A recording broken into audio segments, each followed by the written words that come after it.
Tu l'as pas là, tu les as?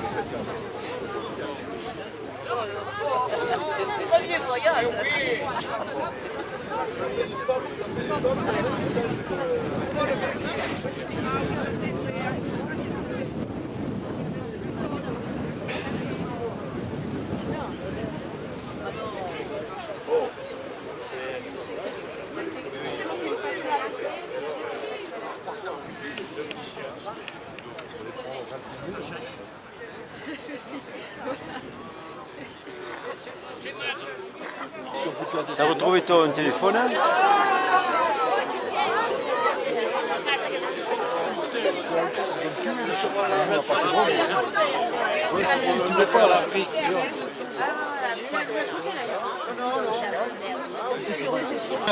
Alors, c'est sympa. C'est sympa que vous soyez venus, même s'il fait froid, même s'il est à 1800, même. Mais c'est sympa. Il y a des jours où on reconnaît les amis, et bien là, il y en a un paquet. Hein, il y en a de tous. Alors, je vais être très rapide, c'est vous rappeler pourquoi les rencontres littéraires pompeusement de Sansa, de l'or et de Sansa. Alors, il y a 1 an et demi, j'ai rencontré un monsieur qui est présent, qui s'appelle Christian Discipio. Et il avait écrit un livre qui s'appelait De sang et d'or. Sur l'Ori de Sansa, j'ai reconnu beaucoup de personnages. Le maire, c'était pas moi, hein, pas encore. Le berger, le vacher. Enfin, j'ai reconnu le vacher qui est là. Enfin, merci. Et donc, c'était bien sympathique de lire sur le village où j'étais déjà élu et où j'allais apparemment être maire. Il y a 2 mois, élu à la communauté de communes de Montlouis, je rencontre une dame de Molker qui me dit « Bonjour Antoine, j'ai vu ton nom sur le livre. » Je dis « Mais c'est pas possible. Comment tu as vu mon nom ?» Elle me dit « Oui, j'ai vu le maire de Sansa sur un livre de Daniel Hernandez. Où il parlait des Garottes, où il a parlé du maire de Sansa. » J'ai dit « Ça fait 2. 3. Hélène Legré qui est là. » Que vous connaissez, ça fait 3 ans ou 4 que je lui raconte la même histoire chaque fois que je la vois. Je lui dis, tu m'as fait pleurer avec ton histoire des transbordeuses d'orange quand j'étais au Mexique. Bertrand Rosenthal, qui est là, lui, il a fait la guerre, enfin, comme correspondant de guerre, il n'a pas fait la guerre. Il a connu Fidel Castro, il a foutu dehors d'ailleurs Fidel Castro de son pays. C'est vrai ou pas? Bon. Donc, voilà l'idée des rencontres littéraires de Sansa. Alors, pourquoi les rencontres littéraires de l'Ori de Sansa? Eh bien, c'est pour ça. Parce que cet Ori de Sansa, il mérite qu'on le reconstruise. Alors, il y a mon collègue, vice-président de la communauté de communes et maire d'Ain qui est par là, en charge du patrimoine, c'est pas Juntes, avec pas, Ezeki, voilà, en charge du patrimoine. Alors ça fait 3 fois ou 4 ou 5 ou 10 que je lui dis, il faudra faire quelque chose pour l'or, il faudra faire. Je pleure tout le temps, hein, vite passer la parole. Ah, il y a 2 personnes qui sont importantes, moi je compte pas. Il y a Marcel Roch, qui a été berger ici, et qui me racontait comment le soir, il passait les soirées avec d'autres bergers, là, à boire un coup, il a passé un bon moment. Marcel Kazaki. Donc, monsieur Daniel Durand, Sansané de toute la vie, il y en a un autre qui est Sansané, qui est là, Claude. Où est Claude Blasi? Claude Blasi, c'est le dernier qui est né à Sansa.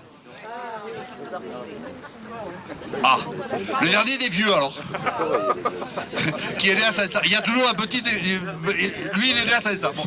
Et Christophe Costier. Alors Christophe Costier, c'est un acteur professionnel et puis au conservatoire comme prof d'art dramatique, il a un extraordinaire succès, me disait encore Daniel hier.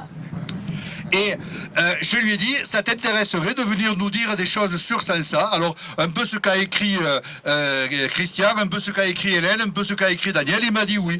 Donc, l'idée, c'est, il va commencer peut-être à nous expliquer, à nous dire un certain nombre de choses. Et ensuite, Marcel nous dira en catalan ou en français. Si c'est en français, eh bien, vous comprendrez. Et si en catalan, il y en a quelques-uns qui comprendront, mais on traduira. Il nous racontera un peu comment ça se passait ici.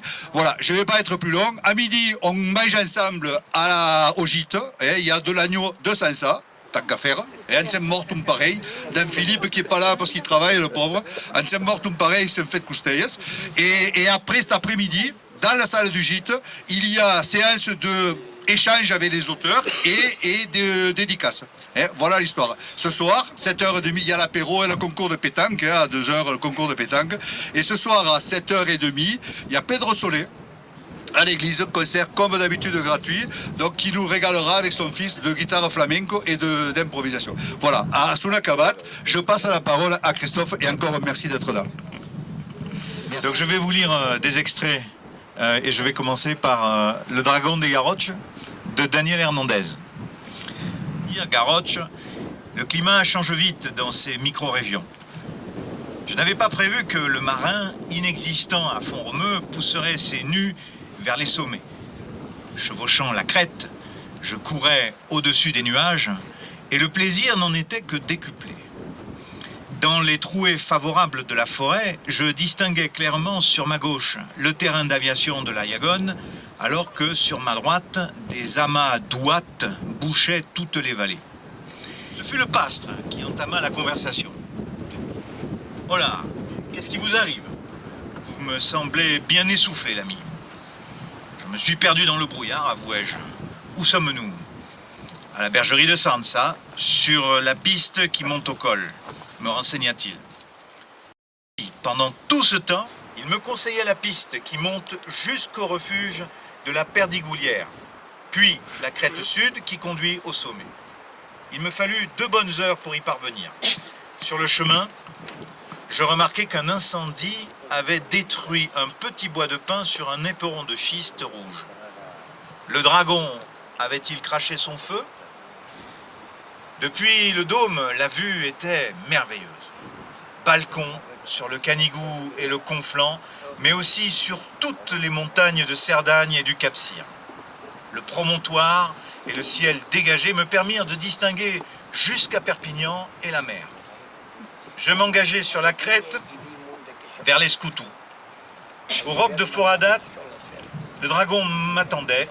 Les replis de son corps enterré tourmentaient le relief d'écailles blanches et sa tête penchait vers la coume vide. Rien ne semblait vivant dans ce tableau minéral, mais pourtant ce jour-là, je sentis sa présence et sa force.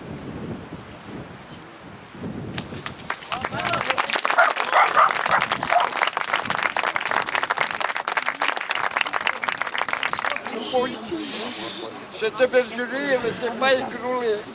Maintenant, il faut faire quelque chose pour qu'elle se ranime.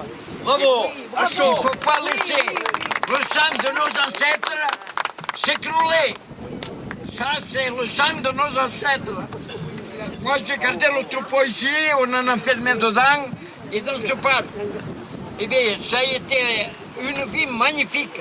On vivait ici tranquille et heureux. C'était le temps de la charrette. Et on fauchait à la main et on rentrait le foin avec les charrettes et les vaches. Et en été, c'était tout plein d'animaux. Et nous, on gardait. À la pelade, il y avait Adrien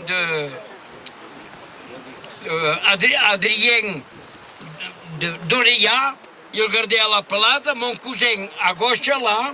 Et après, une fois l'herbe était broutée, on montait au Madre. Et d'ici à Madre, il y avait 2 heures de marche. Mais on le faisait. Il y avait des hommes avant, mais maintenant, on en est...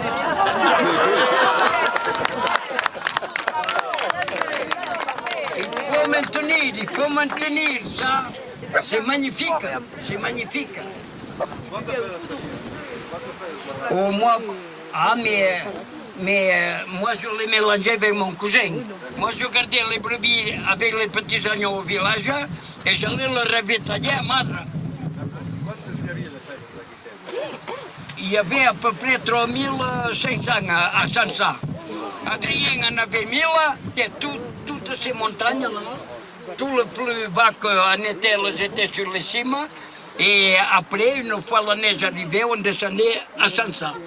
Et moi, je descendais, oh là là, il y avait des années où on partait vers la neige, de la neige aux genoux, et il n'y avait pas de chasse-neige qui montait à l'époque. Et on partait à pied comme ça.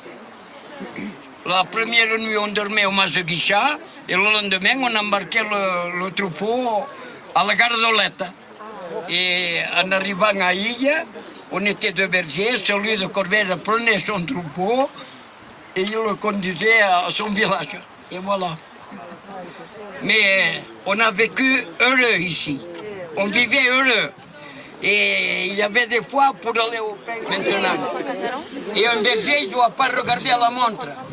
Celui qui regarde à la montre, il ne sera jamais berger. Pour être berger, il faut le microbe dans le sang. Il faut y être né. Et il faut que la famille soit descendante d'éleveurs. Et maintenant, il n'y en a pas beaucoup d'éleveurs. C'est des chasseurs de primes.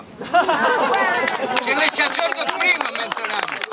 Nous, on n'a jamais rien touché et on n'a jamais rien demandé.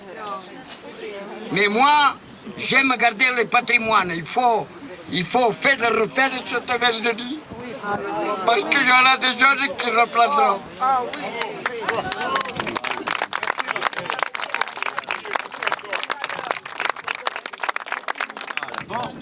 Cria le nom du berger assez fort. Il n'est pas loin, puisque j'ai vu sa vieille 4L garée au bout du bâtiment. Il est un peu sourd, mais tout de même, avec le boucan que l'on fait et le chien qui aboie à l'intérieur, on devrait le réveiller s'il fait la sieste, s'inquiéta Roche. La clôture qui va jusqu'au B7. Des voitures ou des engins agricoles de jadis, du temps où la montagne autour de Saint-Ciano D'accord, bon, ben je la encore loge. exploitée, laissa la place à un sentier moins large